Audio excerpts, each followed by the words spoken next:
Hello, everybody. Welcome to the Rotoworld Football Show. It is week 16. It is the fantasy, I can't speak, semifinals. Everyone is playing. They're playing on many, many different days. This is a sprawling slate. We got your Saturday. We got your Sunday. We got your Monday. We got whatever stunning events happened Thursday evening in New York City between the New York Jets and Jacksonville Jaguars. We're going to talk about all the biggest games of the week. Bills at the Bears, Eagles at the Cowboys, Packers at the Dolphins, the Seahawks at the Chiefs, a lot of stuff. But first, it sounds like some of the people on the show are going to be missing some of those games and are already having pre-FOMO. Denny Carter, is this correct? Yeah, no, that's a good word for it. It is a medical condition, so I appreciate if no one made fun of it. And yeah, I'm thinking about the fact that, you know, with our jobs, we don't miss much NFL action at all. And so I'm used to seeing all of it. Well, and I've never watched a game, but I'm used to being aware of all of it. See all the dots. You know, I'm going to be at my aunt's Christmas party on Christmas Eve night. I'm going to be with my family on Christmas Day. So, well, by the way, it was subtle flex that you have an aunt. I have several, believe it or not. Wow. Yeah. And so I'm looking forward to, fretting about I'm trying to think here about the Jalen Waddle's target share on Christmas Day when I'm not watching the game. And that's a night game. Oh no, that's actually not the night game. It's a 1 o'clock game. Yeah. This is a degenerate thing because like you don't on Christmas Eve, Christmas Day when you're unwrapping, you're seeing your kids for Denny and for Pat Daugherty, you're seeing them, the joy in their eyes, they unwrap the gifts. You're not thinking, oh man, I wish I was actually at the gas station right now giving someone change for a bunch of 5-hour energies. But like the rest of us are working, Denny. Like we get to watch football. Our jobs are as awesome as it can be. Yeah. But we are working. And you're like, I wish I was working at the end of the day. I mean, I do like the gig. I am covering one game on Christmas Eve. Yeah, only one. But going, the party on Christmas Eve has me on mega tilt right now. Yeah, I think this is more of you don't want to be at the party. It's not as much like, sure, you'd like the football, but really you're being forced to interact with other humans, and that's what's worrying you. That's right. Denny, I'll say that Pat gave me a call and really strong-armed me into covering 2 games on Christmas Eve.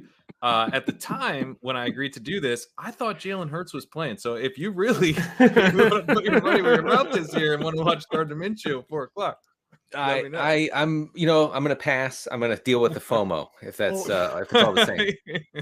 Kerrane, not to take it too far behind the curtain or to out you here, and no offense to the churchgoers in our audience, but you did say it got you out of going to church. It does. I will not be able to attend Christmas Mass, which is an unfortunate part of our job. Sometimes get out of Christmas Mass. You need to beg for forgiveness. But no one's actually gonna have FOMO about it. So I'm covering the Christmas Eve night. Oh man, I missed the 3rd Picket pick. Shoot! Darn. Denny is a sick enough person that probably will be happening. No. I mean, I can miss bad games, so that's true. Like I missed a lot of the Packers Rams because good grief. Yeah, boy, we got ourselves a Rams Broncos Christmas miracle at 4:30 Eastern on Christmas Day. And I was expecting and hoping really that Congress would step in before they took their holiday break. But they did not. They would not relieve us of that Rams Broncos game, and I think that is a failure on their part. Roto Pat, do you know what game the 1 o'clock game is on Christmas? I'm working that one again, Denny. If you're really concerned about missing the Dots live in action, I could make you an offer in which I exchange me interacting with my family for the first time this year for you not missing out on the Dots doing the Dot thing on TV in real life. I'm actually, as we're talking about it, my FOMO is dissipating, and I appreciate it. I got bad news. The only game worth watching on Christmas Day, besides, of course, Bucs and Cardinals on NBC at 8:20 p.m. Eastern, is Packers Dolphins at 1 p.m. Eastern on Christmas Day. Oh, okay. I actually have a good game, at least. That game, actually, I'm excited to talk about that. Yeah. And that's one game I will get to see literally none of. So we love our NFL, don't we? We hope all of our listeners get to see as much NFL action as they want this weekend. We hope, though, that maybe they don't see much of this first game. Falcons at the Ravens, a 35.5 total. One of a shocking amount of games under 40 points this week. The Ravens almost touchdown favorites even though Lamar Jackson is missing his third straight start, Tyler Huntley has not been showing a whole lot. The Ravens are completely out of receivers after Devin Duvernay landed on injured reserve. We're going to go rapid fire for this game. You each get a minute to talk about it. We'll start with Kyle Dvorchak. What do you want us to know about the Falcons at the Ravens? Yeah, not sure any of us are going to need a minute for this game or the next game or the next. None of the games. We don't need a minute for any of these games. Really, yeah. Mark Andrews, it's been a struggle with Tyler Huntley. 3 games where Huntley played most of because he got 80-some-odd% of the snaps in the first game he took over for Lamar Jackson. Averaging 3 catches for 34 yards. Has not scored a touchdown. Sounds abysmal, of course. And frankly, it has been. If you're still in the playoffs, congratulations. You've been dragging a bit of dead weight. But on the other hand, 29% air yard share, 25% target share, and he has been consistently targeted both this year and last year with Tyler Huntley under the center. So I'm thinking we're still I know this sounds crazy to say to you guys because we're all kind of in the weeds, but for a fact, if we had the DFS Q&A, if you just open your Twitter up and say, I need fantasy starts, so many people are going to be terrified of playing Mark Andrews.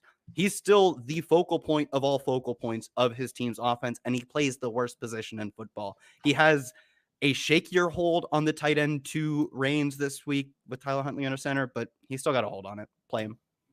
That makes sense. I've seen some people get a little cute and put Hawkinson or Kittle ahead, but no, it's still easily Mark Andrews. And I mean, again, someone's got to catch passes, and Devin Duvernay again is no longer an option. I'm not scared of Mark Andrews. Patrick Kerrane, what do we need to know about Falcons Ravens? We are scared of Desmond Ridder. Biggest red flag on Ridder as a prospect was that he's not good under pressure. I thought you were just saying not good, but well, that was also a red flag, and that is the red flag that showed up in his debut. He was terrible from a clean pocket. So I noted, heading into the Saints game that this was kind of the spot. Like if he was going to show anything, it would probably be in a matchup where he didn't really have to worry about the pass rush. He was absolutely abysmal from a clean pocket. Only Trace McSorley ranked lower in PFF's quarterback grades when kept clean last week. Ridder finished 22nd in EPA per play on the week. He had really bad accuracy, 31st in completion percentage over expected. I think we're just going to see the Falcons run the ball, run it. But they are facing a defense that ranks 5th in EPA allowed per rush. They're going to run right through that. They're not going to pivot to the passing game. They really can't. But it's just going to lead to an inefficient offensive day, I think, for the Falcons. And speaking of rushing, Denny, I'm starting the clock right now. 1 minute. We're starting Tyler Allgeier with confidence, I think, as maybe a flex this week. Maybe a 16-team flex, but you're super confident in that one.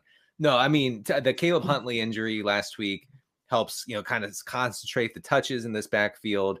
So you have CPAT probably seeing, a little more action. Allgeier, who's been excellent. Like his peripheral stuff is really good. Rush yards over expected. Dobbins-esque. All the nerdy stuff. It's good. It's good for Allgeier.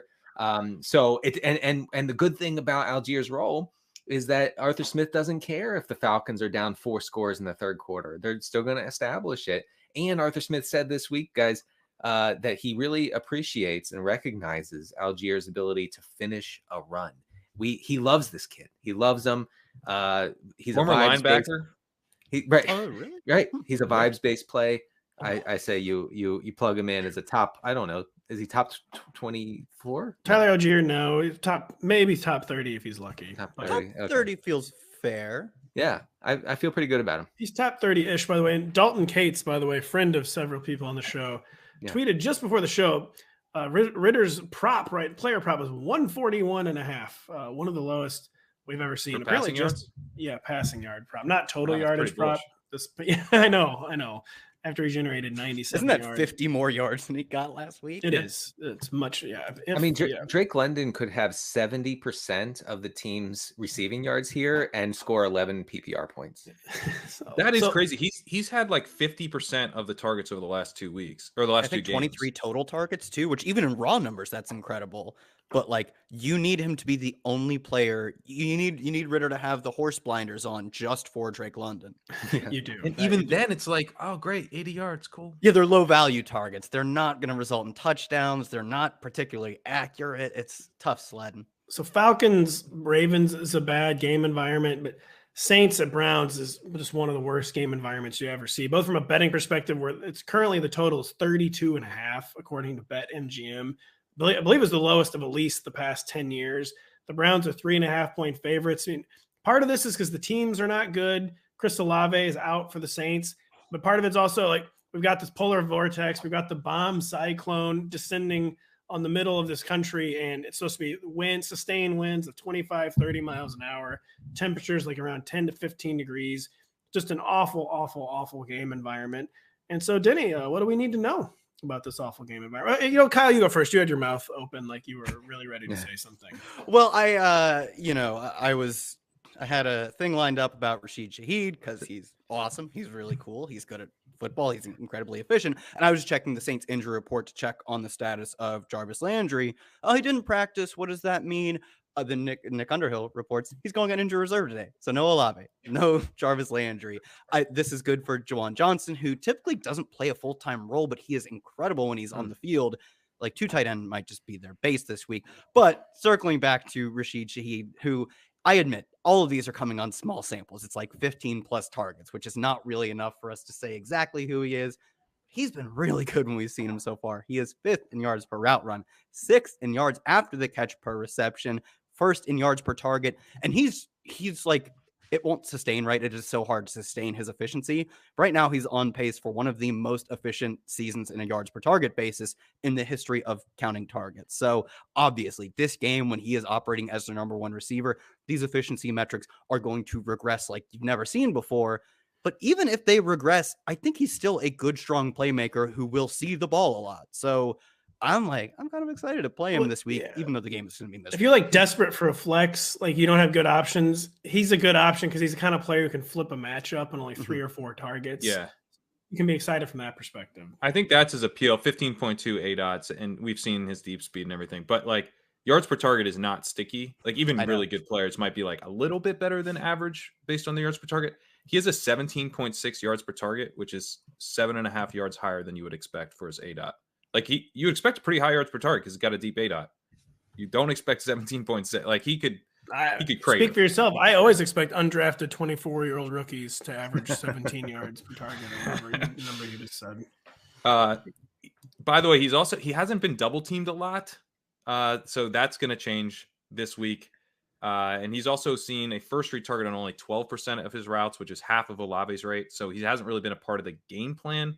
That's that fair. big Chris Olave is awesome. I love Rashid Shaheed, but it's just a low rate in general. Olave's got an elite rate, so I don't know. He's more interesting this week with Olave out, but I'm more skeptical. Denny Carter. Yeah, and we've buried the lead. You guys are talking about Rashid Shaheed. Come on. Look, I'm gonna get the mic for this one. Oh no! Oh boy! Listen. It's Taysom Hill season.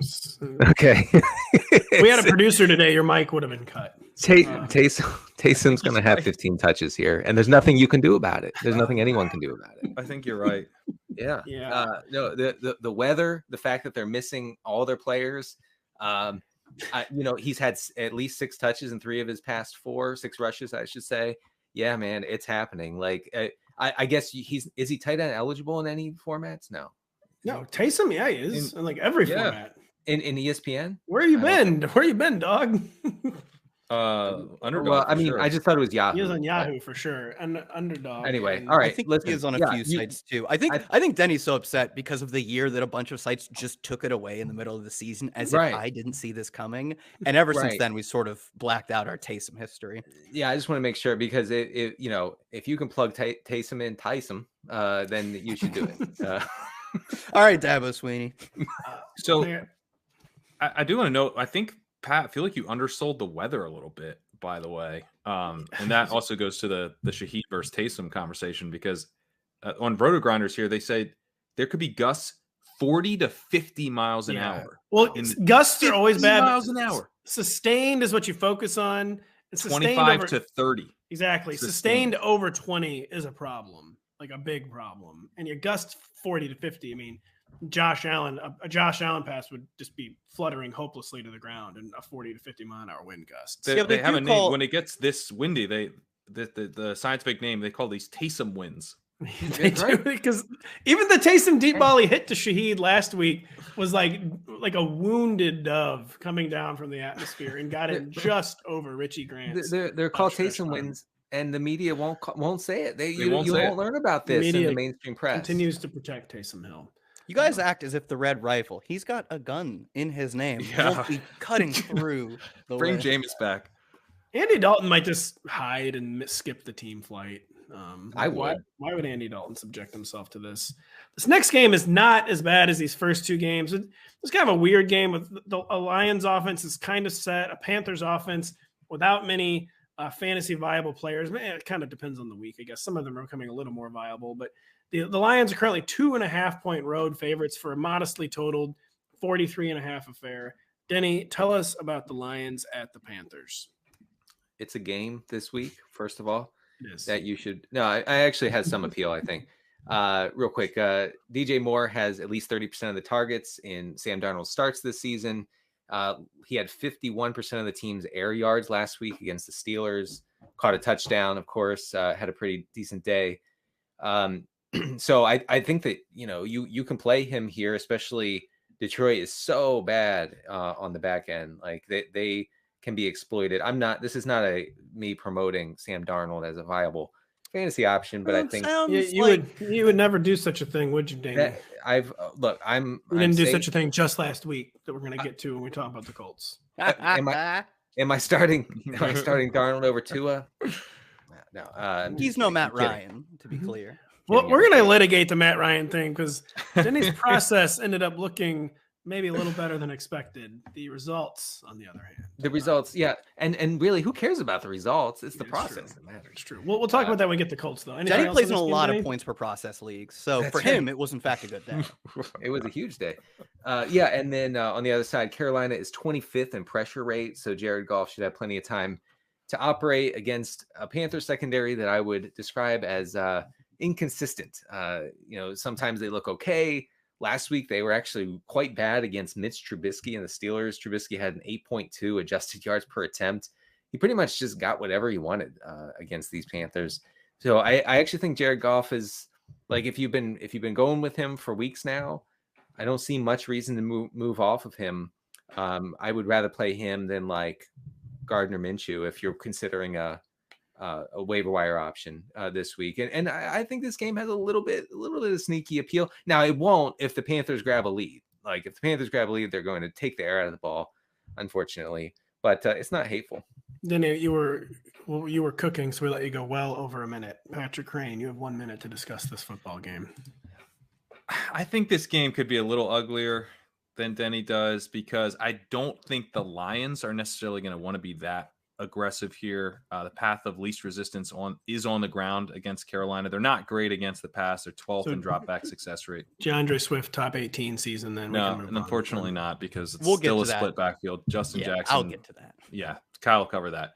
22nd in rushing success rate are the Carolina Panthers, so you can run on them. The Lions are a run first team. They're a well coached team. They're usually not super run heavy on first down, but they're generally trying to hide Jared Goff. And this is a good spot to be able to hide Jared Goff because, one, good rushing matchup. Two, they're well aware that Sam Darnold is on the other side of this game. And we've seen the Lions play more aggressively when they're going against good quarterbacks on the other side. I think they'll probably feel pretty comfortable with a conservative game plan here. To me, it's, Amon-Ra St. Brown's locked in, but I'm not really excited about the Lions side of this.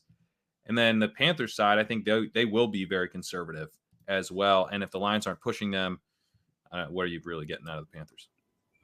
Kyle Dvorchak? It's not. It never was Justin or DeAndre. Well, it is Justin Jackson's season somehow. No, it's just not DeAndre Swift's season. It never will be. Last week, correct me if I'm wrong, we got him never appearing on the injury report, and that our dumb like lizard pattern seeking brain mind was like, oh, he's going to see 50%. Well, he caught 5 passes. He did see a bunch of targets, but the thing was he didn't see it on a strong allotment of the routes. It was just over 40% of the routes he saw in the ballpark of 30% of the team's carry. So in this game, I kind of agree, Pat, that I think they will want to run the football, but generally when they run, it has been through Jamal Williams. We like DeAndre Swift for the potential that he goes out and runs a lot of the routes, which we didn't see last week, but he garnered so many targets on each route that it still paid off. If they're not doing that, but they're also not running the football with him because they don't give him the football, what are we playing him for? Like, I think there's a potential like that. We see what happened a few weeks ago when they bump him up to close to or at half the snaps. He gets a dozen carries, a handful of catches. but like we're in the fantasy semifinals. If your upside is 14 touches and your floor is 4, I don't know, man. You shouldn't have made it here. What's going on with the backfield on the Panthers side? Is Chuba Hubbard taking over? Yeah, well, he's running the routes and seeing like last week he saw like 40% of the rushes. So D'Onta Foreman is so game script sensitive, and so if they don't have a lead, like last week the Panthers were chasing points against the Steelers, and so you just knew that Foreman wasn't going to get there. I don't really like the Panthers' chances of getting out in front here. So I think Foreman is a really risky RB3. Yeah, I think with the Panthers' run rate, too, is that they've just been running the ball so much that, like, in the 2 games before last week, they had run like 40 and 50 times in each of those games. And as much as, like, Foreman is a good back, he's also been dealing with rib and foot issues that when they run the ball as much as they do, you can't give him 70% of the carries. Like, you shouldn't give any, like, it is malpractice in the workplace to give him, 35 carries in a game or whatever. So his cut of the pie has just dropped and dropped. And if we don't expect them to get the chance to run the ball much in this game, also risky. The Bills and Bears have a Christmas Eve Chicago meetup in some of the worst weather you will ever see in an NFL game. Howling winds, sustained winds, 25 to 30 miles an hour. Temperatures near 0, maybe for kickoff, a high of 11 degrees in Chicago on Saturday. Kyle, we will start there. We try not to preach weather panic, but this is maybe the sort of game that forces us to reconsider. And can Justin Fields and Josh Allen still get home with their dual threats when the skies are going to be so unfriendly to the pass? Yeah, I think that's the important part. Like you said, Gus 35 plus, and it's typically that when we get sustained winds over 20, sometimes 25, is what the data shows, is that's when it does have a measurable negative impact on passing. But for both of these quarterbacks, in fact, have incredibly strong arms. But more importantly, what keeps me from having really any thoughts, it'll never cross my mind to bench them, is that Justin Fields is on pace for the best rushing season of a quarterback ever. And he missed a game, so he's not even going to have the caveat of playing the extra game. He's on pace for 1,230 yards. I think the record is 1,208 or 1,204. So he is on pace. He is on the record saying he is motivated to break it. Yeah, dude, he's probably going to break it, especially because when you look at him over the second half of the season, that's where the majority of his rushing production has actually come from. Early in the year, we weren't seeing as much design work. Now we're getting true, like, nuking Justin Fields. He's just going off on the ground almost every single week, and they have no receivers to throw to. So why would, we're not playing Justin Fields for the passing production, and especially with none of their receivers playing. He's going to run for 150. I don't care if he throws for 150 in the air or 15. Like, you're having a decent fantasy day either way, with some ceiling based on maybe having some passing production or rushing touchdowns. So you're playing him. And frankly, Josh Allen is also on pace for almost 900 yards on the ground as well. 857 is what he's pacing for. So even if he also struggles through the air, you have such a backbone. And for him, I'm not nearly as concerned in terms of his overall efficiency through the air. Maybe it's worse than usual, but are you sitting either of these guys? Not really. And a lot of the games this weekend are not looking good. So they get one of the bigger downgrades of the week, but almost every game this week is getting some form of downgrade. So it's not like they're the only team negatively affected. Play both of them. Don't worry about it. You mentioned the Bears receivers quick. Yeah, Equiminius St. Brown out with a concussion. Chase Claypool almost certainly out. Doubtful, I believe. With a knee. Knee injury. Yeah, I mean, Byron Pringle season is what the teens are telling me. They're lined up outside Denny's house just chanting Byron Pringle season. Hey, Cole Kmet could see upwards of 5 targets. He could explode. He's running like every single route. It is pretty wild. If he was good, he would have a lot of fantasy points. So Kyle just described a game that should be quite run heavy. Khalil Herbert is off injured reserve with his hip injury for the Bears. He's kind of being phased out before he got injured. But, I mean, there's going to be 2 running backs getting a lot of work in this game. Denny, tell us about the Bears backfield, Khalil Herbert returning. Well, the Bears are run heavy enough so that, both Herbert and Montgomery can see decent workloads here if the game is relatively close, even if it's not, honestly, the way the Bears operate. Before his injury in week 10, Khalil Herbert was top 5 in rush yards over expected per attempt. He actually led Montgomery in expected fantasy points on the ground before that injury. What was it? A month and a half ago. Montgomery, sometime during the 2022 football season. Right. It feels like 3 years ago. Montgomery's pass game involvement makes him slightly less sensitive to game scripts. But yeah, I mean, Herbert definitely dings Montgomery's workload here, and maybe his upside. I don't think that you're playing Herbert outside of like really deep formats. But if you have Montgomery, you definitely don't have a better option. Just know, just know that Herbert definitely factors in. There could also be the thing where they ease Herbert into the lineup a little bit and he doesn't play a whole lot. Herbert trust in season.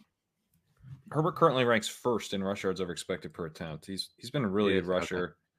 Okay. And he's you mentioned he was like getting kind of phased out. He only had a 33% snap share over his last 4 games before injury, but he averaged 11.25 carries with just a 33% snap share. So he was making his snaps count. I think it's like kind of the Deontay Foreman thing, where it's like when he's on the field, he's there to rush. And I think I agree he could get kind of slowly worked back in. That's definitely like highly variable, but there's a chance that he really impacts Montgomery's rushing workload. And in these weather conditions and this type of game script, that could really, really hurt. How cursed does the weather have to be for a Josh Allen game to have a total under 40? I don't know if anyone's familiar with the physical location of Soldier Field. It is practically like in Lake Michigan. It's going to be so miserable. Like the stadium is like almost literally in the lake. I know, every game looks miserable in Chicago. I don't know what the get a dome. Let's get a dome. They're apparently moving to suburban racetrack. Also, didn't they put the new stadium just kind of in the bones of the old stadium? I drove by it once. It looks hideously stupid. It looks hideously stupid. Patrick Kerrane, we just talked about the Bears backfield, been making you the go-to source on the Bills backfield and the continued evolution of James Cook. What's going on here? So Nyheim Hines appears to have been truly phased out, which is great news for everybody. 31% snap share against the Patriots, down to 17% in week 14, down to just 4% last week against the Dolphins. That's what we want to see. Down to a 2-man committee. James Cook, though, does not appear to be going away. He only had 26% snap share last week, which is a little bit down, but that was only the 3rd game this year that he's had that high of a snap share. All 3 of those games over the last 3 weeks. It does seem like he has kind of a bigger role in the offense than he did to start the year, which makes sense given that he's a rookie. He's looked really good. I do think Singletary's, significantly better bet this week because of the weather. Who's the short yardage guy? Singletary. More touchdown equity. James Cook's more interesting as kind of a dump off option, which maybe has some juice this week, but if the pass rate is way down for the Bills, which it definitely could be, then you'd rather have Singletary. The Giants and Vikings meet up in the safety of Minneapolis's dome with one of the week's highest over-unders at 48. Patrick Kerrane, tell fantasy managers what to expect from this safe haven of a game and this horrible, wretched weather week. It's a safe haven in terms of the weather, but I don't necessarily love this game. And I feel like in a normal week, I'd be like, but I guess in this week, it's like, one of the better ones we have. The total does feel aspirational to me, I will say. Yeah, me too. And, the reason I don't love it is that the Vikings have a pretty good run defense. They rank 7th in EPA allowed per rush. They are more vulnerable through the air. They're only 19th in EPA allowed per dropback. But the Giants have been very conservative this year. They have a -6% pass rate over expected, which is a run-heavy type of approach. They have -6% pass rate expected on first down, so they're prioritizing the run game at the expense of the passing game. They were willing last week to be they had a positive pass rate expected against the Commanders, but they played from ahead. They got a defensive touchdown. They're playing from ahead. In that type of script, sure, they're willing to not go in crazy run-heavy. But I think, they're just always going to be trying to hide Daniel Jones. I don't think they're going to build the game plan around aggressively attacking the Vikings through the air here. The good news to this is that I do think we can see plenty of work for Saquon Barkley in this game. He's a very boom-bust runner. He's always been a boom-bust runner. Really the case this year. Running back 5 in breakaway yards per game. He's only running back 36 in NFL Next Gen success rate metric. You're just going to have to deal with that. And this is not a great rushing matchup, but the volume should be there for him, and he can always rip off a long one. As far as the Giants passing game goes, let Isaiah Hodgins cook. Everyone's been saying it all year. I'm actually loving the Isaiah Hodgins breakout. It's one of those things where like I assume I have him in every dynasty league because I was like really high on him as a prospect 3 years ago, but I'm pretty sure I probably dropped him everywhere. I hope you did. I really hope you did. Yeah. I didn't everywhere. I can tell you that. But yeah, that's kind of fun. But I mean, Darius Slayton would be the wide receiver to play here. I think he's somewhat viable. Again, good weather. Daniel Bellinger, though, 97% route rate against the Commander. 97%. That's like wild stuff for a tight end. Still very weak yards per route run of 0.90. But, I think he's in kind of the low end tight end one mix here just based on decent weather and routes. Yeah, I guess. If he gets up to 120% routes, he could see. He could see 5-6 targets. You never know. With Daniel Bellinger, you get to actually count the pregame warm-up as extra routes. Yeah. It's a bonus. Only him. Yeah. On the Vikings side, they've been pass first, but they have generally looked to maintain balance. They've never really gotten out of control. They're more like the type of team where if they're in a very pass-heavy environment, like they were when they had to come back down from 33 points, greatest comeback ever, they'll go super pass-heavy. They had a 73% expected pass rate in that game. They're not going to fight that type of game script.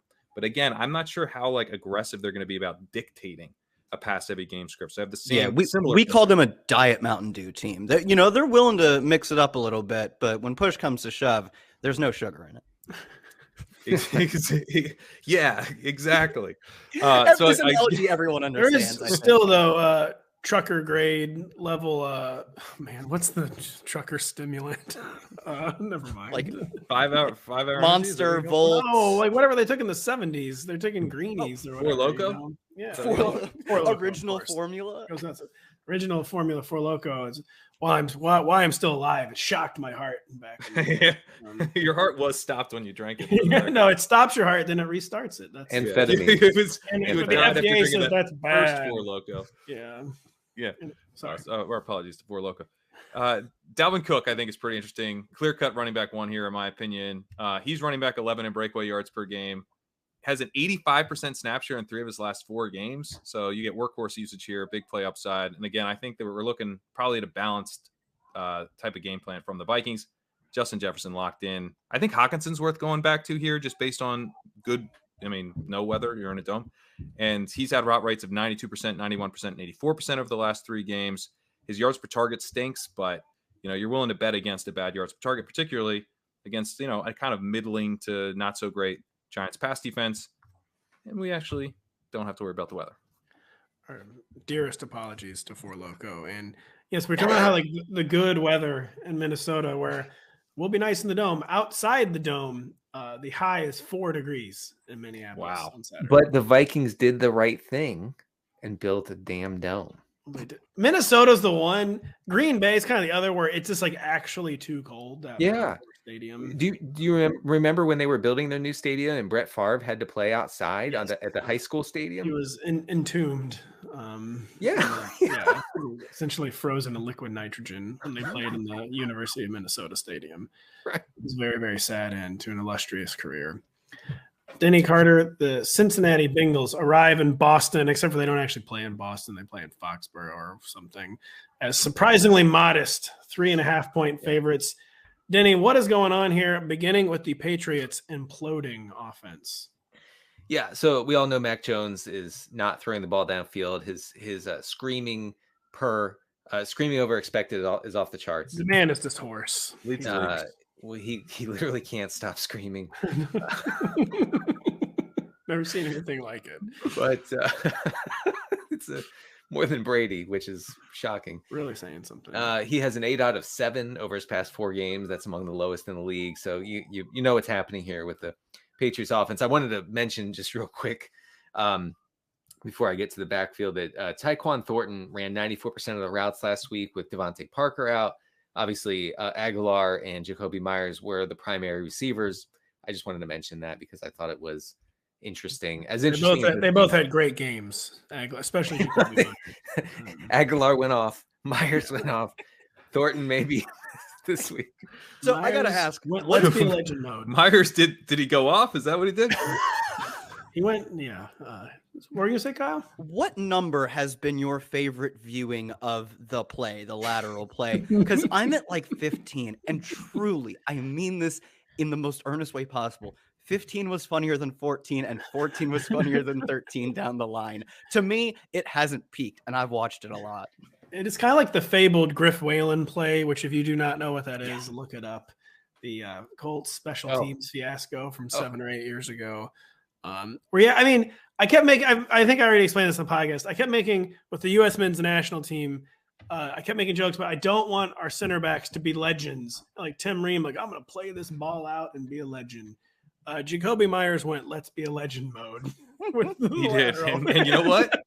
He is. He's a legend now. He did become immortal. It made him immortal. Denny, I get the feeling you were nowhere close to finishing talking about this. I wasn't. And you guys are messing around, and you little goobers are messing around. You little ragamuffins. I'm here to talk football. I don't know about you guys. Sorry, continue. Look, Damian Harris could be back this week. I didn't see his Thursday practice status, but I think he's probably in line to return. 42nd straight limited practice seems like it'll be finally the one that gets him back. Yeah, well, so you have to respect that. Reminder Stevenson, is still obviously very playable because of the passing game work. I'm still wondering if he could, break a long run of maybe 5 or 6 yards after a catch. How many times does he have to do it? I'm just sick of it. Didn't he have like 900,000 yards last week? Yeah, he was ripping up tons of long runs. Did Denny say after the catch though? After the catch. Yeah, Denny's complaining about receptions. Having a 30-yard carry every other play is apparently not enough. No. I want. You know what I want? I want the point per reception, and then I want the yardage afterward. And you get the yardage when it's not a pass. All right, it is too much to ask. All right. Well, listen, Stevenson faces we'll let you get through this, Denny. A Cincinnati defense that is the 6th most extreme run funnel this season. New England is slightly below their expected pass rate this season. So I think they probably want to establish, despite Mac Jones screaming that the running game is not good. I'm trying to edit what Mac Jones actually said on the field, but he was not happy with the rush game last week. I think this game quietly sets up well for Jamar Chase, who continued his dominant ways last week, both in air yards and target share against the Bucs. At least 7 receptions all 3 games since returning. That's right. He has been targeted at a much higher rate against man coverage than zone coverage this season, and New England is one of the most man-heavy defenses in the NFL. I mean, you're starting Chase. I just want to give you a little bit of juice for the Chase drafters who think that this game might be too ugly for even him to get there with. I think that just to set the vibes right. We love our man-heavy defense. It's pure vibes. Wow. So we're actually done talking about that. I thought we would have something else to say. I don't know. I mean, you're playing Burrow. You're playing. Oh yeah, no. You said a lot. I thought we were just going to continue. Oh, and also, I mean, you have to keep your expectations in check from Mixon. This is an ugly game. He's losing snaps to P. Ryan. P. Ryan's better than him. Mixon sees a bunch of goal line touches and does nothing with them. I mean, really, just a horribly efficient runner. And the team is better. That offense is better with Samaje P. Ryan as the starter. That's enough. That's true. That's true. Enough. That's enough from both of you. Eagles, Cowboys should have been the game of the week. And Pat Kerrane knew it when he agreed to work it on Christmas Eve afternoon. But Philly will be missing MVP candidate Jalen Hurts as he nurses a shoulder issue. It still has one of the week's highest totals, Pat. It's actually come down a little bit, though. What will the ripple effects be of Gardner Minshew's insertion under center in Philadelphia? I think there's going to be a lot of ripple effects. First of all, it's not just that the Eagles have Minshew under center in any matchup. It's that they're facing this elite pass rush that the Cowboys have, and that the Eagles' biggest weakness on offense has been allowing quick pressures at a high rate. So even with Hurts under center, they were going to have to kind of adjust and change things up a little bit, probably go a bit more run heavy, and probably an emphasis on getting the ball out more quickly. I think we're going to see that in a big way with Minshew at quarterback. That could be good for Devontae Smith a little bit. He's seen 15% of his targets on screens. That's far more than A.J. Brown, who's at just 6%. We're likely getting Dallas Goedert back. He's had 27% of his targets on screens, which is the highest rate among all tight ends. So he could also be, peppered some underneath targets. But I will note Goedert has been like super efficient in yards per route run. It's not really supported by his target volume. I think he's like pretty risky play here. I guess you could, tight end's so gross. You do what you have to do, but I think Smith's more like significantly more interesting. Don't panic on AJ Brown. Don't make any, don't like play Jerry Jeudy over AJ Brown, please. He's just so clearly the number one guy here. And he leads the NFL in open score. Like it's not like he's just being fed targets because they think he should get fed targets. He's getting open. It's not going to be lost on Minshew if Brown's getting wide open. The other thing to think about with the Eagles is that they've been so good that they have the lowest expected pass rate in the NFL. So yeah, we're probably going to see from a pass rate over expected standpoint, the Eagles shift to the run here.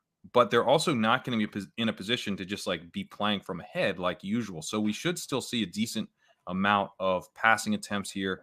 As far as like, target volume and stuff, I'm actually not that worried about things for AJ Brown or Devontae Smith. But, it is kind of interesting to think about how this could impact the backfield. I talk about the quick game with the screens and stuff. I also think we're probably going to see some additional short targets to the running backs because some scrambles are going to get pulled out of the offense. Those, could go to check down passes to the running backs. I think that makes things a little bit more interesting here for the backfield. You said you think Gardner Minshew will get the memo and just throw it to AJ Brown, but if I know someone who's probably a fan of Let's Be Legends mode, it's Gardner Minshew and going down the field to Quez Watkins. This is a total joke. Please do not listen to this. Last year, or I think it was last year, where like supposedly in the midst of Jalen Hurts looking really good, he just told Nick Sirianni, like, what do I have to do to get back on the field? Like, imagine having that level of confidence, whether or not it's deserved, whether it's logical. Bravo, man. It couldn't be me. So Kyle, one more note on Minshew, because this is very predictive. Small sample. It's a small sample from last year, but he was first in the NFL in EPA per play last year. Superstar. Maybe he should be starting. He knew what he was talking about. That's one person on the show canceled. Yeah, the analytics are never ever wrong ever. Kyle Kerrane mentioned the Eagles rushing attack where Miles Sanders, let's just say, he financially ruined me last week. I have no idea what he was doing in such a run-friendly game environment. He just had a total bust week. We'd like to think, so the Cowboys, they're easier to get on the ground than through the air. Without Jalen Hurts, there should be greater, carry volume for him. Definitely greater red zone opportunity for him, hopefully. But can we still trust Miles Sanders after his fiasco of a Week 15? Yeah, I mean, Sanders' role still looked just to be about the same as always. He saw 11 of the 14 running back carries for the team. And this week, as Kerrane pointed out, I think we see more running back involvement in this game through the air and on the ground. The Dallas defense has faced the lowest pass rate over expected in the NFL this year. So we're getting a strong workload, both in terms of his cut of the pie, definitely. There's almost no doubt about it. The pie expands a bit this week and the red zone work. I mean, it can't be overstated how much Jalen Hurts takes on the ground. He already has more red zone carries in a single season, 44, than any other quarterback since the year 2000. He was and still has a chance to set the rushing touchdowns record and the second most carries inside the 5 since the year 2000. He is the most used red zone quarterback in the data set I could find. So there's a lot of work to go around in terms of touchdown opportunity in this game for the backfield specifically. And I think because Miles Sanders had such a strong cut of it, it's his. Jalen Hurts, was that like a Cam Newton record? That's crazy. A lot of them are Cam Newton records. The rushing touchdown one is, I think they all are essentially. Eagles, by the way, ran it 38 times when they played Dallas earlier this season. So that's something we've seen. Nick Sirianni's really smart about ebbing and flowing with what his opponents give him. Last week, we saw Jalen Hurts did not get pressured much, and they just sat back and bombed it. And Jalen Hurts didn't even have his best game in terms of efficiency through the air, but he just sat back and was like, I don't care if all of these connect. I'm going to throw it over the top every single play. And enough of them got home that they obviously won that game. And I think they'll ebb and flow back the other direction this week. I'm a Gardner Minshew design carries at the goal line. Denny, is there anything at all going on with these Cowboys pass catchers behind CeeDee Lamb, who has really been alphaing of late? Yeah. Well, the issue is that Dak Prescott is only averaging 28 pass attempts and Dallas wins this season. They're favored here. They're facing a massive run funnel defense in Philadelphia. So we know that the Cowboys are, their mouths are watering at the prospect of just feed Zeke, so on and so forth. 24 Zeke carries for 75 yards and 3 touchdowns. That's what they want. So you have to know that going in. Dalton Schultz is somewhat interesting. He has so I know it's been quiet of late, but he was out when these teams played in week 6, but Dallas tight end saw 13 targets in that game. Schultz is second on the team with an 18% target share over the past 4 games. So, if you have him rostered and you're frustrated, well, I mean, if Taysom's out there, as we talked about, might be interesting, but I think you could definitely play Dalton Schultz here against the Eagles. You guys remember Blake Jarwin? Yeah, I do remember. I remember being upset when people would say, "Look, this Schultz guy's better than Jarwin." I was an early adopter of they clearly like Schultz way more, and that's all that matters. It actually broke me philosophically. Nothing matters except for what the team says it matters. You just touted Samaje Perine over Joe Mixon. I didn't tout. Can we re-break Denny? We broke him at this. Schultz thing supposedly broke him, but I think we need to break him again. Look, I'm saying Perine would be, but obviously that's not happening. They're fully committed to Mixon for no reason. Just a reminder, if you don't have the NBC Sports Predictor app, go download it now. The contests are free and easy to play, and you have a shot to win thousands this weekend by predicting what will happen during bowl season and in the Premier League. Boxing Day is Monday. There's also $100,000 up for grabs by guessing the outcome between the Bucs and Cardinals in our Sunday Night 7 contest. Kyle Dvorchak, the Commanders trek across the country to serve as touchdown underdogs in Santa Clara on Christmas Eve. What do we need to know about the fighting Brock Purdy's and the intercepting Taylor Heineke's? I mean, 38, it seems like it would be a low total, but for this slate, I guess and it's in line, if not better than a lot of them. But this does look like a boring defensive matchup. Both defenses are top 3 in rush EPA allowed and top 7 in pass EPA allowed, in the sense that it's good for the defenses, terrible for the opposing offenses. I will say, though, the San Francisco passing machine, it just keeps humming. Brock Purdy is 9th in EPA per play since taking over and 19th in CPOE, which is the exact same thing we always see from Jimmy Garoppolo. He's middle of the road accurate. And somehow the answer is it's a really good scheme. But just looking at the numbers, you go, somehow this results in him being far better in terms of efficiency. And it's obvious that every single backup, and Jimmy as the starter, always seem to be more efficient than they are accurate. And for that reason, we're firing up the guys as usual. George Kittle last week, coming off of his best game in terms of yards after the catch per reception and yards per route run. I think we see more of him as their best shot at replacing. And it was pure scheme with George Kittle too, especially the first touchdown. Yeah, exactly. I think he does end up going down as their best shot at replacing Deebo Samuel. And they're different, but they also do win in similar parts of the field. And George Kittle, just year in, year out, is the most efficient tight end, and he's still top 5 in most important metrics this year. So I think we see him function not as the Deebo in the sense of they're not giving him end arounds, but he wins in the same part of the field. So we're firing him up, even if this looks kind of like an ugly game. Other side, I don't know. I don't really want to play any of these guys. It's a terrible defensive matchup. I mean, Brian Robinson, 65% of the running back carries in the past 3 games. Like I said, it doesn't look like he'll be too efficient on the ground, and he's not particularly known for his efficiency, although he's been better in recent weeks against admittedly kind of easy matchups. You're probably playing him if you're still holding on to him because he's getting a lot of the work. So I guess play him. I don't know. It depends what you got. Jahan Dotson ran around on 88% of the dropbacks last week. Like we saw early in the season, like was speculated before the start of the season, he's clearly the starting receiver in 2 wide sets. So I'm not sure anyone needs to dig that deep at this point in the season, but you're locked in for a strong role. Yeah, I was going to ask if we had any Jahan Dotson sickos here after back-to-back pretty good games. No. No, I mean, Washington will definitely be pushed to pass more than they would like, in this game. I mean, it's not a good matchup, but Dotson was out there for a lot of routes, so could be worse. Does anyone think we'll get a Christmas miracle and we'll have a Carson Wentz spotting in this game? Oh man, my best ball teams would be That's so a Christmas happy. miracle to you. Yes. Did you just hear the words I said? It would financially be. My family would get gifts. They still haven't gotten them yet. Yeah, no, it was, of course, ironically, it would be a Christmas nightmare. No, I sort of think Pat, we're gonna get it. Please. I sort of think we're gonna get it. Which one of you has this game? I think Kyle has this game. Oh, do I? Yeah. That makes sense. You should start pre-writing the Taylor Heineke is benched blurb. Yeah. The more I thought about that Giants Commanders game, the more I realized that it was just a catastrophe for Heineke, like on every level. Like they with a win, maybe they think about, going into next year with him. I don't know, but they can't now. I mean, he's a debacle on every level. Yeah. Good for us though.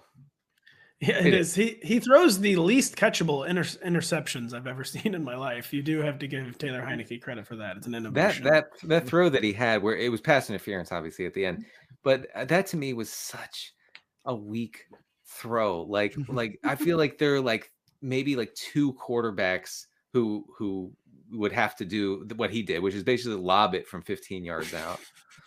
Yeah.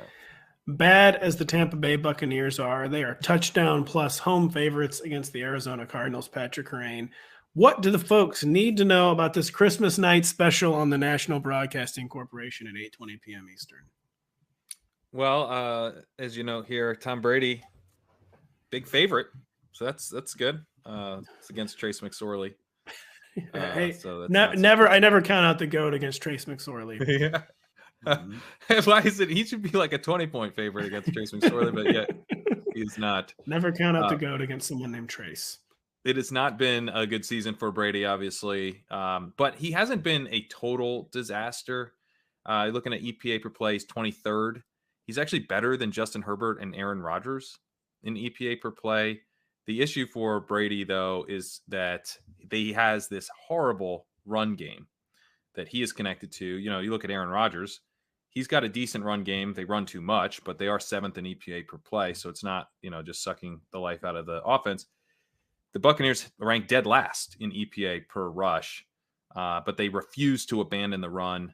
They posted a -3% pass rate over expected on first down last week. That was the 5th time in the last 6 games that they've had a negative pass rate over expected on first down. The philosophy makes no sense. They're setting Brady up for more difficult throws on 2nd and 3rd down because they waste their first downs on rushes with a bad running game. So it's kind of hard to really put your faith in them. But they are facing a Cardinals defense that is the biggest pass funnel in the league. The Cardinals rank dead last in drop back success rate. So, if the Buccaneers are ever going to actually put together a game plan that makes sense, this would be the week where they just lean on Brady. As a result, I think, Godwin and Evans both look like very solid wide receiver 2s. I wouldn't put it past the Buccaneers to ruin this and go run That's heavy. right. You right. Can't. Denny's frothing, wanting to get a point in. They're gonna do it, guys. They're not gonna attack them. They're gonna be the first team this whole season not to attack the Cardinals through the air. They're gonna establish it. 20 carries for Fournette, 15 carries for White. They're gonna win with a last-second 58-yard field goal from Ryan Suckup. Mark my words. Wow. Honestly, that's wildly plausible, and it's just such a shame. It's such a shame. I think you have to. Do you guys agree though? You have to start Godwin and Evans and just hope Denny's wrong. You do. I mean, especially quarterback is just so screwed up this week that I think Brady's he's like QB 12 or 13. For sure. Yeah. Because I guess he just had his first 3 touchdown game in 2 months. And that's usually a guy you want to start again. Yeah. I know exactly. They always repeat immediately. Well, because my theory is that the Cardinals, let's see, the Bucs only pass when they're pushed. Right. And so they're not going to voluntarily throw the ball a lot. And I just see this being a disaster. I want the Cardinals to win so bad. I'm officially a Cardinals fan. You know what? I'm rooting for the Cardinals too now. You've actually sold me because I'm now so angry about what's about to happen. Yeah. Because you're right. They only pass when they're pushed. Yeah. They're like the Chargers, the Buccaneers, and the Vikings. That other team that does that. Yeah, the Vikings are the third one I couldn't think of. Look, Yeah. as someone who wants to watch the Panthers lose by 40 in the wild card round, I also want the Bucs to lose. Well, no, do we want the Panthers to lose by 40 in the wild card round, or do we want the Bucs to beat the Cowboys? Come on. I would go to the Panthers game in person. You won't get me working that game, so I want that to happen, obviously. Or do we want playoff Desmond Ridder? Oh, my goodness. Please. I mean, playoff Andy Dalton's also still in the cards. They're literally all still alive. Playoff So- Taysom Hill. Yeah, there we go. Playoff Taysom will Now be we're kind of talking. fun. Honestly, man, everyone's already joking about it. It is happening. The Bucs are beating the Cowboys on wild card weekend. It's Kyle. happening. Kyle, in the underdog playoff format, is Taysom Hill a tight end? He's got to be. There's no way they changed him. Yeah, they couldn't do Oh, that. baby. They would be subject to a class action lawsuit from the sickos Not of for the me. world. So Wait, I do want to know just a couple of things on the Cardinals before we move on. Buccaneers better at defending the pass than the run. You're dealing with Trace McSorley, so obviously that's a problem. I just saw an alert that Marquise Brown was added to the injury report, so that's not great for him. But maybe more targets for DeAndre Hopkins. I think he's still a wide receiver too. He's got a 30% target share this year. Like, what are you not going to start him? I think you have to start him. James Conner has snap rates of 97%, 95%, and 91% over the last 3 weeks. They are going to run the ball. They will run the ball with Conner. I think you can plug him in. Feel okay about that.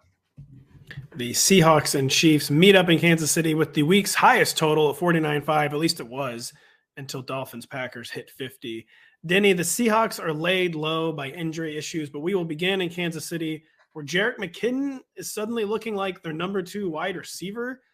Kyle has proclaimed him an RB2 earlier this week on our show with Lawrence and Kyle and myself. Do you agree? And I lost one of my truthing planks for Jerick McKinnon because I thought Mecole Hardman was going to come back and maybe compete for some of the same targets. Now Andy Reid said on Thursday, Mecole Hardman likely out for Saturday against the Seahawks. Yeah, well, I do think that this game sets up pretty well for both backs. I do think McKinnon, certainly in PPR, is a top 24 option. But I'm not discounting Pacheco because, I mean, the Seahawks over the past month, their first of all, their run game has deteriorated and their ability to defend the rush has gone downhill big time. Pacheco, if his mistakes from last week don't carry over into this week, I think could be in for a pretty good role. Pacheco's 42 carries to 24 carries for McKinnon over the past 3 games, and Pacheco leads in total opportunity, which is rushing attempts plus targets. But McKinnon has 57% of the backfield's high value touches over that span, while Pacheco just has 40%. So McKinnon's pass game role is super valuable in an offense that establishes the pass and just keeps passing no matter what. But I do think, if you have Pacheco, I know last week stunk for you and I get it. But I think you plug him in again here. It's a really good matchup against Seattle. I totally agree with all that. I think both backs, I think, are RB2s for the fantasy semifinals, which is, you don't love. And Jerick McKinnon, it's hard to shake the feeling it's kind of point chasey, but I think Mecole Hardman not coming back is really, really good. Well, I mean, McKinnon, and this is PPR. Okay, I just have to emphasize that. But McKinnon has at least 6 targets in 5 of his past 6 games. So wow, I feel like that's a pretty sturdy role for him. That is a pretty sturdy passing game floor there, actually. Kerrane, is there anything going on with the Chiefs' passing attack? Juju Smith-Schuster, kind of was having bad games and they weren't being pushed, and they were kind of pushed back against back-to-back bad opponents. He's kind of back up into his PPR extreme usage. I mean, Kadarius Toney played 5 snaps in week 15. Are there any trends worth monitoring here? Is it kind of status quo with the Chiefs receivers? I do think Juju, 87% route participation last week, 86 the week before. I think that matters. He's locked into, this kind of like PPR scam role. And that's outside of Kelsey. That's all we have. It's the backfield. Kelsey's legit. PPR scam Juju. And then there's really nothing. MVS saw his route participation drop to 67% last week. Boy, he's bad. He's bad. He's bad. Very bad. Justin Watson, though, was at like 50%. So you've got Sky Moore lurking around. I totally forgot about Sky Moore. I haven't heard his name every week. I haven't heard his name in like 4 weeks. Yeah, if you play in a points per fumbled punt league, he's typically one of the highest. He's way down because they took him off. I know. So That joke really hit in week 13. Even that value has been ruined now. Oh yeah. I had to drop him in that league. He's lurking though. It's just a mess. My point is, he's not like going to become anything. It's just a mess. Tony though, I mean Tony, he could actually 7% route participation, but that could climb. Not to anything useful, but it could climb to like where it's hurting other people. So I just think in general, there's lots of reasons to feel like this is still a mess. Just play the only two guys who actually play a full allotment of routes. Kyle, what are we doing with the Seahawks backfield? It looks like Ken Walker's going to play. He's officially questionable with back and ankle issues. They waived Tony Jones, which seemed to be a vote of confidence in Ken Walker's health. But what are we telling people about the Seahawks backfield heading into this game? Yeah, I think we can expect, unless, and they added the back injury, which is weird. And he hasn't practiced. Not ideal. Not ideal. But I think the important thing you pointed out, which is like it's a small procedural move, is that they waived one of their other few running back options. I really don't think they would do that if they expected to be missing specifically Ken Walker, but even DJ Dallas, who was questionable. I think his list is questionable as well. He was upgraded to limited in the middle of the week. So I think we get the full allotment of backs. And before we had Ken Walker banged up, he was consistently starting to push the rest of the running backs for routes. And really, Ken Walker, we talked about this on the Tuesday show, that the actual results have been questionable, would be putting it lightly. They haven't been surprisingly poor. He was playing so well. They've been surprisingly poor now for over a month. But I think that's sort of to be expected because he is one of these Saquon Barkley style backs where he's always looking to hit home runs. And when he doesn't in an entire game, that game's kind of a wash. But now that he's pushing the rest of the running backs for routes, which maybe they scale that back this week because of the multiple injuries. But if he continues to push the other running backs for routes, that will totally pad his stats to where over his past 4 healthy games, of throwing out the one game where he played like a dozen snaps, he's averaging 4 targets per game. He had hit 4 targets in a single game like once leading into that. So if you're pushing him for 2 or 3 catches in a game, you're still not loving it when he doesn't hit a home run, but it's a survivable outcome. Whereas early in the year, if he wasn't hitting home runs, which he typically did, but if he didn't, it was almost unsurvivable from a fantasy perspective. So if you add in receiving work, I'm really bullish on him this week, just based on his potential role, let alone the fact that he looks to be really talented. Denny, with Tyler Lockett out with the finger injury, you gave Marquise Goodwin some love earlier this week on the Monday, or was it Tuesday podcast. We standing by that. I think I have him ranked inside the top 40. Kind of hard not to like the role this week. Yeah, I mean, Goodwin has thrived whenever he gets it like a decent number of routes. For instance, he saw a 74% route rate in week 7 against the Chargers, caught 4 passes for 67 yards and 2 touchdowns. I know the touchdowns are fluky, but you have to throw that in there. Against Carolina in week 14, so not that long ago. I think we can remember that. Goodwin caught 5 of 6 targets for 95 yards and a score while running a route on 80% of Geno Smith's dropbacks. He should be the full-time slot guy with Lockett out. Lockett was running like 35% of his routes from the slot. If Goodwin is good to go, I know he does have some sort of injury here. No, that's right. I forgot about that. Yeah, I think they listed him as questionable, though. I expect him to play through it. And the worst, I don't know if this is good or not. Maybe it's convenient to get the blurbs up. They list their actual designations before practice. We don't know what his status is, but we know he's questionable. It's unreal. Yeah, exactly. I love the Seahawks. And then KC is the 7th most extreme pass funnel. So a Seahawks team that has become pass heavy, according to pass rate over expected. I think that Goodwin has a path to volume. Who's the next man up if Goodwin's out? I'm looking at their roster right now. D. Eskridge, but isn't he on IR? No, it's Penny. Is it Penny Hart? Penny Hart. Are we sure he's still on the team? Yeah. Yeah, according to a beat writer, plays elsewhere. I know that. Yeah, that's true. It probably is Penny Hart. Oh, it's Penny Hart. AKA they really, really need Marquise Goodwin to play. We will be right back after this. Download the Rotoworld app to receive breaking player news all season long. Stay ahead of the competition by favoriting players on your roster.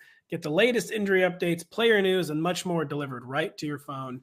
It is available in your app store today. Now we're getting to the only game that matters this week because we need to relitigate something from the podcast last week. It's Colts Chargers. The Chargers are 4.5-point road favorites in Indianapolis. Denny, this is your game, but I feel like I don't know if we can call Denny wrong necessarily. Oh, we can, buddy. Well, let me tell you. So Denny recommended Matt Ryan as a week 15 streamer, and if you told people stream Matt Ryan and then you told them they'd be winning 33-0 at halftime, they'd be like, Denny Carter is a genius. Right. Denny is a genius. Right. Instead, he did nothing as they scored 33 points and then did far, far, far less as they blew that 33-0 lead. And your beautiful, beautiful process led to results that were nothing but pain, Denny. He was terrible last week is the thing. He earned himself a benching, did he not? Yeah, and it wasn't just the like results of the game, right? It wasn't just QB wins losses that earned him that. He was also completely dreadful by CPOE, terrible in EPA per play. Like, no kidding, they benched him. It probably ended his career, just to be totally honest. Yeah, we got to give Denny the floor, though. I actually blurbed his benching on Monday or whatever it was, Tuesday, and I said, that's probably it. Like, that's probably the last time we'll see him as a starter. So it's actually doubly heartbreaking because, to give you guys a peek behind the curtain, I was at my daughter's basketball game, and I'm casually checking the score. I'm like, Colts up 17-0, up 23, up 33-0. Oh my God, Matt Ryan must have 25 fantasy points at the half. And I look and he has like 9, and I'm like, come on, what? Okay, all right. Well, he's not going to get there, obviously. Well, then the Vikings stage a comeback, and I'm thinking, okay, it's miracle season, folks. This game's tightening up. Jeff Saturday's got to know he's got to push it a little bit. He's got to try to pass the ball, move the ball, score the ball a little bit. No, they don't. They don't do it. He commits to what he said in his introductory press conference, which was, I'm here to kick field goals. We will not be scoring touchdowns. We will be kicking field goals. And he settled for 5 field goals. That is a direct quote from his introduction. And you have to respect that. He's consistent. So yeah, it was heartbreaking on a lot of levels, but so close to the process being right. So Denny, then we just spent all that time relitigating last. Now you need to talk about this week. Nick Foles and the Colts against the Now you get to tout Nick Foles. Foles. Yeah. Hey, and this game's in Indianapolis. It would be like negative 4,000 degrees if it were outside, but it is in a dome. So maybe kind of the total was like 47.5. It is now down to 45.5. So look at Matt Ryan. What Kyle was saying, that was all correct. Matt Ryan couldn't be worse. He couldn't be worse than Nick Foles can be. Nick Foles is an upgrade, is what I'm saying. I know I say Kerrane cocking his head, but there's no way Nick Foles. I refuse to believe that Nick Foles can be worse. I'm talking about for Michael Pittman. That's about it. Michael Pittman and what's his face? The slot guy, Paris Campbell. Paris Campbell. I got excited about Alec Pierce again last week, so I do feel your pain. Boy. So yeah, sorry about all the Alec Pierce hype that I did last week, but what can you do? If week 15 usage means anything, I think Zach Moss is the favorite to lead the Jonathan Taylor-less Colts backfield. He played 67% of the team's snaps last week against the Vikings, saw 24 carries while running more pass routes than his backfield mate Deion Jackson. Now, as Pat and I talked about on the Monday, possibly Tuesday waiver show, things change, with the way teams use running backs. If they have a whole week to prepare without their lead back, right? And so just because Zach Moss ran routes, he didn't do much through the passing game, if anything. But just because he did that last week doesn't mean that he'll do that this week. So Deion Jackson could potentially just take over that entire part of the backfield, and Zach Moss would be left as he probably should. And Moss would be left as a very touchdown dependent option here. But I can't recommend Deion Jackson over Moss at the moment. So I'll just say Moss. By the way, Jackson was better in pretty much every measurable category last week than Moss. But once again, I think you're only starting Deion Jackson in like deep PPR formats. Anything on the Chargers from anybody? I mean, kind of has become one of the league's most self-explanatory offenses. Yeah, I mean, I think that there's enough passing volume. There's almost an insane amount of pass volume so that Keenan Allen and Mike Williams and possibly Josh Palmer can get there on a weekly basis, even though it's very inefficient, even though it's not really doing much. If you have Justin Herbert as your quarterback, as you saw last week, it is good. And the Chargers are running a ton of plays. I think that will continue here against kind of a middling Indianapolis secondary. Herbert over 300 yards passing in 3 straight games and has 2 total touchdowns to show. Yeah, I mean, that's what happens when you haven't had an ADOT of or above 9 since 2021. And that's true. He literally has not had, and like 9 is good. Like 9 means you're being aggressive in an individual game. It wouldn't be something you would expect over the course of a full season, but one game, please God, throw deep. And we saw at the end of last week, he's got not only he's got a cannon, but it's also incredibly precise, and he can uncork it on the run. No window throw to Mike Williams, and he drills him, and they just are not even making any half-hearted effort to throw deep. They're embarrassingly afraid. Crane's muted, and at this point, it's fine. Let's just move on. It was stunning what he said, though. It was stunning what he said. Pat, unmute and I'm heated because I got to defend Justin Herbert here. No window throw to Mike Williams as if there's any other type of throw. He never gets open. I didn't mean that as an insult. I meant he hit a throw that had no window to hit. That's not. No, I know, but I mean, like, he's supposed to throw deep. Like, to who? To who? Josh Palmer runs like a 4.55. Get Jalen Guyton off IR. Make Jalen Guyton come back. Also, on IR. I'm saying get him off IR is what I'm saying. Get healed. I'm fine if he throws it to covered Mike Williams. Like Williams is like 6'5" with like a fine vert. Like do that. No, but Herbert that he doesn't want to do it that much. I get. Give him put Mike Williams in position for his signature play, which is catching a contested ball and then somehow landing directly on his back and missing 7 plays as the wind was knocked out of him. We call him Big George Pickens. That's what we call him. Oh man. Wow, I just want to say real quick. I see the viewers for our stream right here. They're begging me for kicker advice. I cannot give it to you right now. I know the people desperately want to play Chase McLaughlin. I understand you guys are you're thirsty. You're thirsty to do it. I can't recommend it. I can't tout him as a 4-point underdog against the Chargers. He's doing it. I think look elsewhere. Now he's better than a lot of kickers because he's going to be indoors. Okay. And other kickers are going to be kicking in 30. I'm so close to hitting mute. Please. I can't do it. It's free speech. It's free speech. This is Denny's protected kicker speech. But it's not consequence-free speech. I.e. Denny Carter. Get out of the door. Pink slip. You're fired. Yeah. I hope it was worth it, Denny. Oh, it was. In the Christmas Eve night game, not a soul on planet Earth was asking for. The Pittsburgh Steelers host the Las Vegas Raiders as modest home favorites. Somehow, I feel like it's a pretty bad sign for the Raiders that they're underdogs to the Steelers. Kyle, break this game down for us. I'd rather not, but someone has to. Kenny Pickett starting. He is worse than Mitch Trubisky in EPA per play, yards per attempt, touchdown rate, QBR, and he takes more sacks. He is, in fact, not good, and he's so not good that I would rather have Mitch Trubisky starting in this game. Strangely, Pat Freiermuth, a 60% route rate over the past 3 weeks. He's the one player who I typically, whenever Kenny Pickett's starting, which has been most of the year, I say he runs a lot of routes, and he's been good at earning targets, so you want to fire him up. Tight end's terrible, but now he's not running all the routes. So the one thing we could hang our hat on, which we kind of do with like a Cole Kmet type, is that, sure, I'm not sure how efficient he's going to be on this offense, but he's got routes. And he's been showing an ability to draw targets this year. Now he's not running routes anymore. So I legitimately don't think you should start a single player on this team.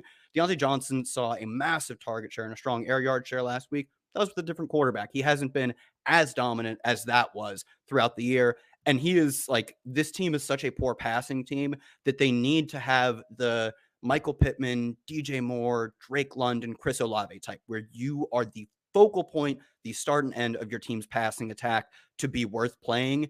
And he's just not that. And he's dreadfully inefficient too. So I'm not playing a single pass catcher on this team.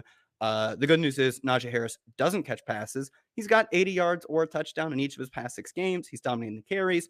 Like I said, he doesn't catch passes, but they are favorites. They are at home.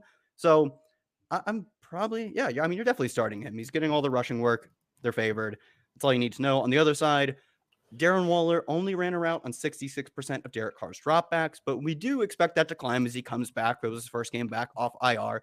And though his role was questionable. It just wasn't the typical Darren Waller role since they got Davante Adams, which makes sense. Davante Adams is just a void of targets from which nothing can escape.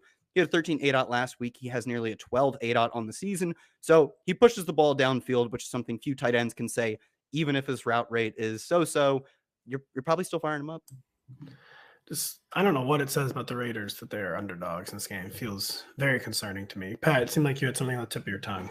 Yeah, well, I'm a little bit more bullish on Freiermuth, and maybe I'm just going to get hurt again here. But I think he's good. Like, I think he's earning targets. Like, I wouldn't call him a Cole Kmet type. Like, I think he's, actually one of the few tight ends who can earn targets reliably, and he's seeing a lot of first read targets. So they seem to be interested in getting in the ball. Well, bad quarterbacks love for tight ends to be their first read, I will say. Well, and he's right. He had the no receptions last week, but that was also with a different quarterback. He now gets the bad quarterback back with Kenny Pickett. This is a ridiculously easy passing matchup. Like, if Pickett can't show anything here, tell that to Mac. He's not going to. That's the thing. He won't. Like, we saw this with Mac Jones last week, is that Mac Jones had such a good matchup, but it requires some semblance of efficiency and talent prior to go in and produce on that.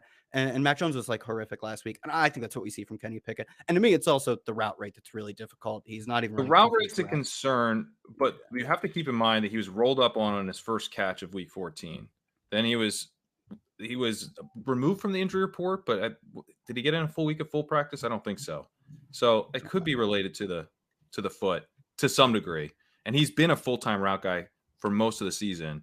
The other thing with Mac Jones is that, like, yeah, he wasn't good, but I wouldn't whatever Mac Jones does is not necessarily what another quarterback can do. Mac Jones has not had a good season.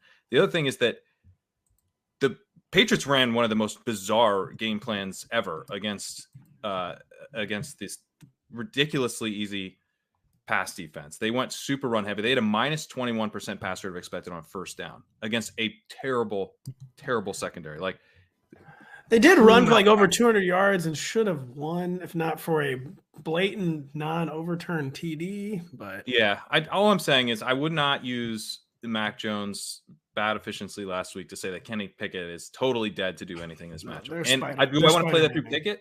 I don't want to play it through Pickett. That's not what I'm saying. I'm saying that is what you're saying. Maybe think about playing Freiermuth. You can maybe think about going back to Freiermuth here. They're Spider-Manning, Pat. Just a minute. Just that minute. I know Najee Harris has a hip issue. I just want to say you got to pick up Jalen Warren if he's on your waiver wire, just in case. The Green Bay Packers and Miami Dolphins are playing in balmy South Florida with a total that is now at 50. Kyle, Tua Tagovailoa has only 6 touchdowns over his past 4 starts and has not exceeded 300 yards passing in the process. Is our mid-range QB1 faith being tested with Tua? Mid-range is fair. I think saying we don't know if we should rank him in that 5, 6, 7 range is probably a safe thing to start questioning. In that stretch over his past 4 games, he's 27th in EP per play. He's 34th in CPOE. It's been a struggle. And I think one of the obvious spots is that he's been pressured a lot. And he's not like terrible under pressure, but on the year, he does average 6.6 yards per attempt under pressure, 9.2 from a clean pocket. And in his first 9 weeks, he was under pressure on 20% of his dropbacks in 2 games. In the past 5 weeks, every single game, at least a fifth of his dropbacks have come under pressure. So part of it is Kerrane and I were talking about this at the beginning of the show, is that he's also been struggling from a clean pocket recently, which we both said that, like, we both kind of implied that they have a high pass rate. They have a strong scheme. They have the best, the best receiver by a lot of efficiency metrics, and it's almost not even close in Tyreek Hill, and probably the best second receiver in the NFL. Everything is there for him to succeed, and he succeeded through most of the season. And now, even when the setup was good for him, he struggled. You could take that one of 2 ways. You could take that as an indictment of him. You could also take that as 4 games is not a lot of information to draw from. You're still firing up as a QB1. If you want to not rank him as the QB5 anymore, that's fine. But there are still 8 quarterbacks at most I'd take over him. Kerrane, Kyle stole to remove the veil from your stunning clean pocket to a stat, but how concerned are we about that? Was that a stat of the week? Did I actually steal? No, it wasn't stat. Okay, cool.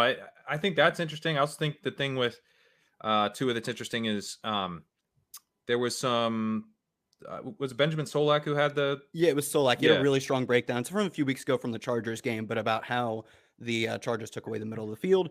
And Tua got some chances to throw outside, outside. Not going to do it. And yeah, he wasn't really looking like he wanted to do Not his thing. He doesn't want to do it, but here's what I would say. We don't care that he doesn't want to do it. We don't care. We don't care. We honestly don't care. He scrambled on one of those plays. Meme there.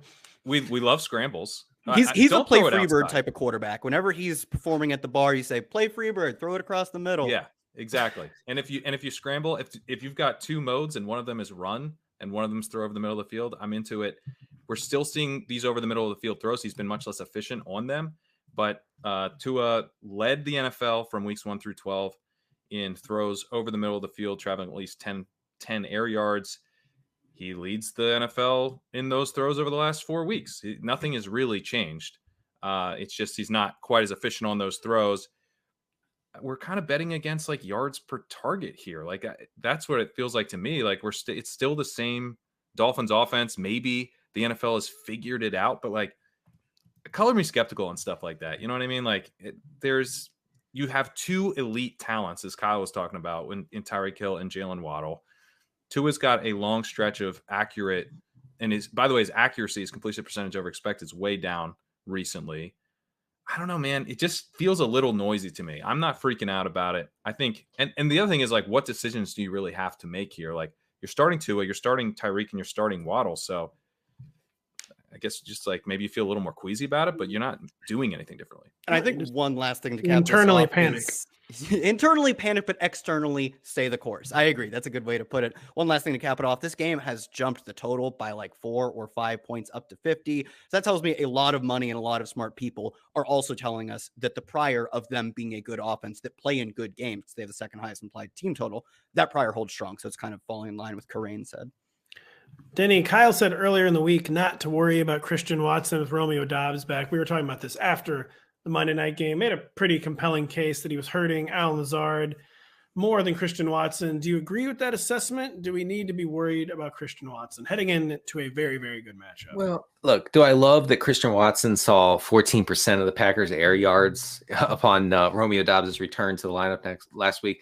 I do not. I do not love that. And Doubs, by the way, tied Lazard for the team lead with 28% of the air yards against the Rams. So that's not great. But I do think that you're still playing Watson as like a really strong flex or wide receiver 3 who still has a ton of upside, especially against the Dolphins secondary that just has not been able to stop anybody of late.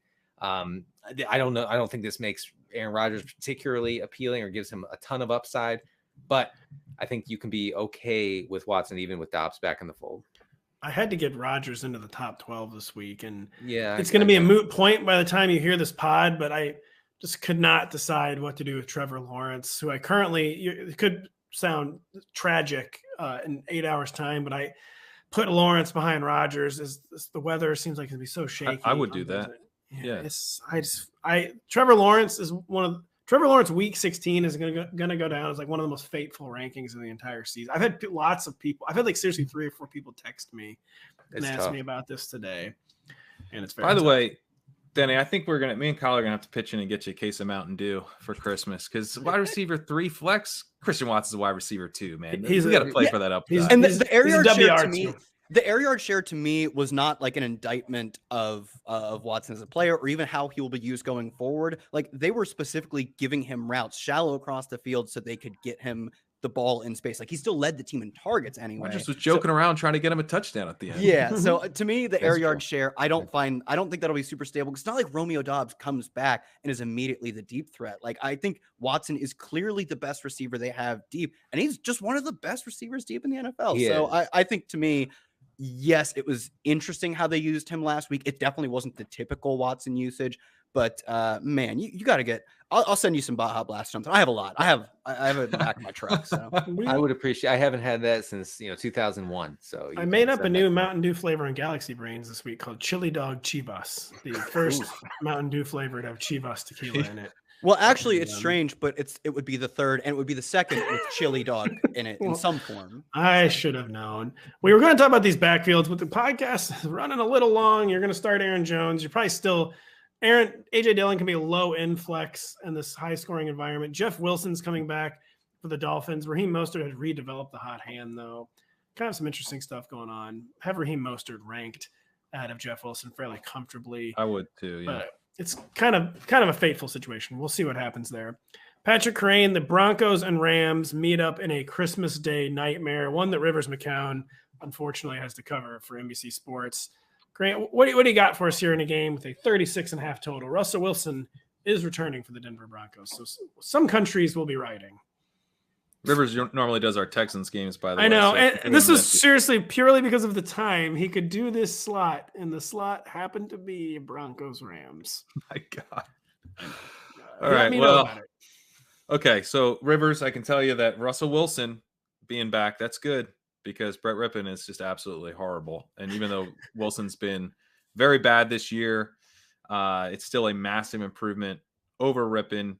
And a couple weeks ago, the Broncos did something out of the ordinary. They showed some logic. They showed some aggressiveness, some aggression against the Chiefs. They had a 20% pass rate over expected on first down in that game. That's a pretty intelligent thing to do when you're facing Patrick Mahomes. That was their highest of their season. They also had a 5% pass rate over expected overall, which was their second highest of the season. They came to life a little bit. Now, are they going to do this again against the Rams? It would make a lot of sense. Not a chance in hell. It would make a lot of sense because the Rams are third in EPA allowed per rush. They have a great run defense. They are 28th in EPA allowed per dropback. They do not defend the pass very well. If they were to go very run heavy here, it would be malpractice. It is also extremely plausible that they do design a game plan around the run to be very frustrating. I would still say you cannot start a Broncos running back against this Rams defense. Just don't do it. Figure out a different option. I think you can think about the receivers here. Cortland Sutton looking like he'll be back. So probably he seems to be genuinely questionable, I would say. Yeah. That would definitely bump Jerry Jeudy down. I think even if he doesn't go, I feel like Judy's a wide receiver 2. Maybe if he's back, he's like a low-end wide receiver 2, Sutton more of a wide receiver 3. Judy's been more efficient on his routes than Sutton. Sutton has seen more first read targets per route, though. I think it's very possible the Broncos still view Sutton as the 1A, even though Judy's had a good stretch here with Sutton out. Greg Dulcich still in the mix, 85% route participation last week. He has a 12.6 ADOT, which I think is important to remember. It gives him a tiny bit of upside. He's a deep threat down the seam. 22% air yard share this season. So, you don't feel great about Dulcich, but there's a chance he gets there in a couple plays. I would not start a Rams receiver against this pass defense. They are first in dropback success rate against the Broncos are. So, I mean, just no thank you. Cam Akers, though, 70% snap share, 70% plus in 2 of the last 3 games. This does seem like a spot where they can lean on him. I think if this turns into like at all kind of a back and forth affair, maybe we get Kyron Williams, like more for passing down stuff. But to the extent that the Rams can kind of like lean on the run game, I think it is going to be Cam Akers. He's a volume-based play. It's viable. What a surprise that the Baker Mayfield Raiders fairy tale did not sustain against the Green Bay Packers and will not sustain against the Denver Broncos. Denny, to end the show, you get to talk about the absolute worst game of the season so far, the Malik Willis-led Tennessee Titans hosting the Houston Texans as 3-point home favorites with a total of 35-5.